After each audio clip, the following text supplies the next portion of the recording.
What year did you open Continental? Continental, 1985.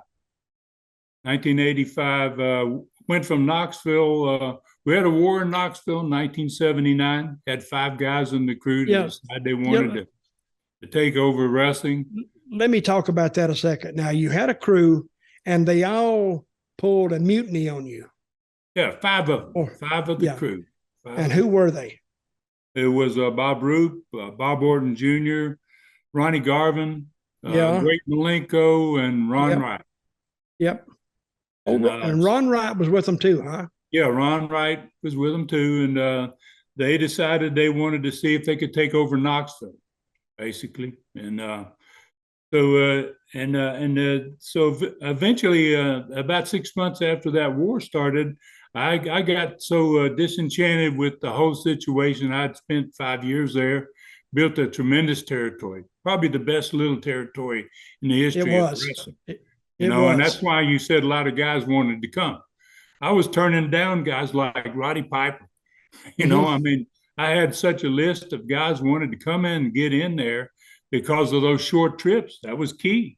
And good money. They were making good money, and weren't going 100 miles a night. They were home by midnight. Everybody said, man, you're home before midnight. Yeah, back in those days. Yeah, back in those days, I went down to Southeastern. I took Southeastern wrestling down to the Gulf Coast territory. Mm-hmm. And once I had that business down there, I was able to build it much bigger than Knoxville, actually. It got a lot better than Knoxville. I ended up buying Birmingham. I ended up expanding down there into that area as well. So 1984, I got to thinking about, I was seeing what was coming basically with WWE, WWF at that time. That was before Junior got involved. But I could see that, somebody's going to get a national TV show. And so, and I was looking at these studio programs. I said, somebody's going to do big time, go big time. And I sat down. I had a partner, was Bob Armstrong. My brother was involved. Jimmy Golden was involved.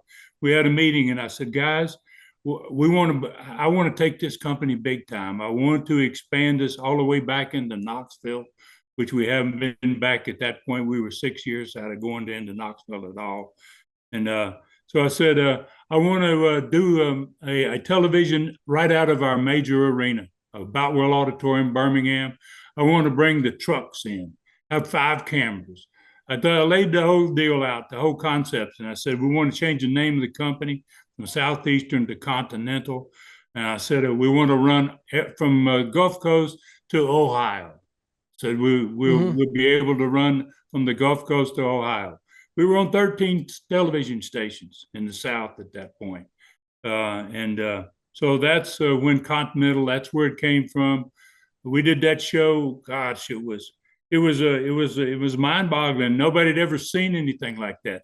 Your studio, you're doing a wrestling show, and you got 8,000 fans in there. You can imagine what the difference is between your 200 or 300 in a regular studio, and now you got 7,000 or 8,000 fans.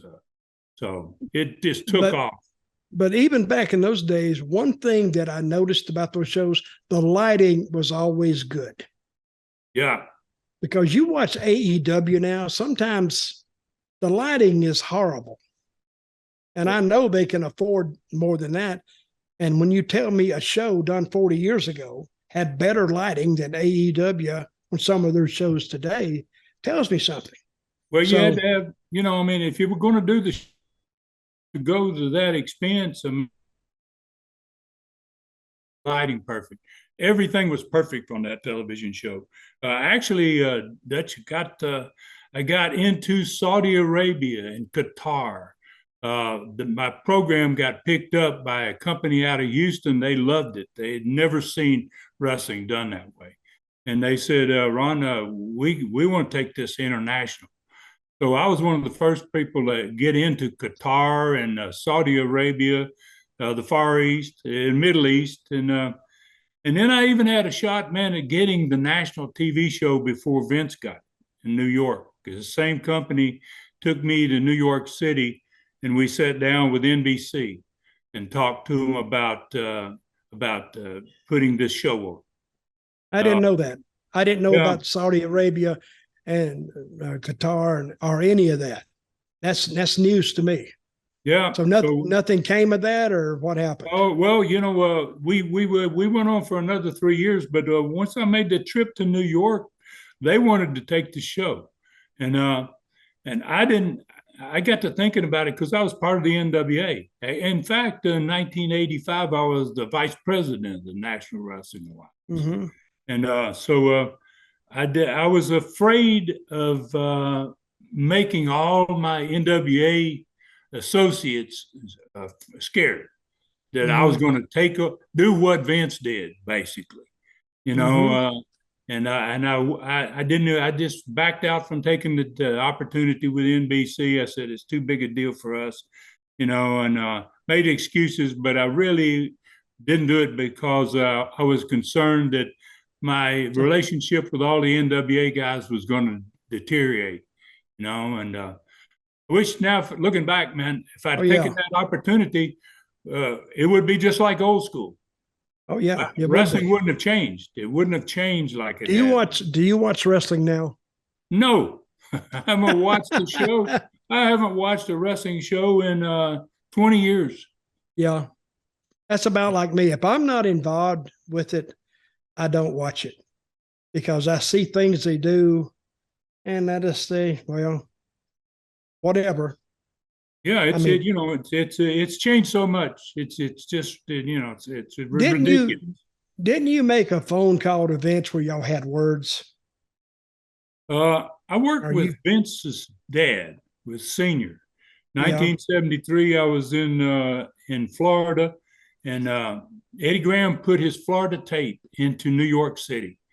He was really close with Vince Senior, Vince McMahon Senior, and Vince he had some people that were trying to get on that TV, and he talked to Eddie Graham. He said, "Can you send me your Florida TV?" And so Eddie said, "Yeah, I'd be glad to do that." He said, "I don't." He said, "I don't have to worry about you being opposition to me." And Vince, it was a smart idea for Vince. He backed himself up, and he didn't have to worry about somebody trying to steal his town or his territory. And so and him and Eddie were good friends. And so in 1973, they started sending Florida talent into Madison Square Garden. All of the Madison Square Garden shows around 1973 had at least one Florida guy on all of those shows. So I went on one of those shows into Madison Square Garden. Jack Briscoe had been there 2 weeks, two shows prior to me, and so that whole thing up there in New York, it turned out to be. I was really tight with Vince Senior. Vince Senior was not a part of the National Wrestling Alliance, but he came to every one of those meetings in the August of every year out in Vegas. They had the National Wrestling Alliance meetings, and Vince was at every one. He was well liked by everybody. I got an old picture of one of those old NWA get-togethers. They had all the old timers on it. Buddy is on it. Your dad's on it. Eddie Graham's on it. Roy was there. Roy was on that picture. Who? Nick? Roy? Yeah, okay. My granddad, Roy. Yep. I had about 30 guys there, and I could name about, 12 or 15 of them.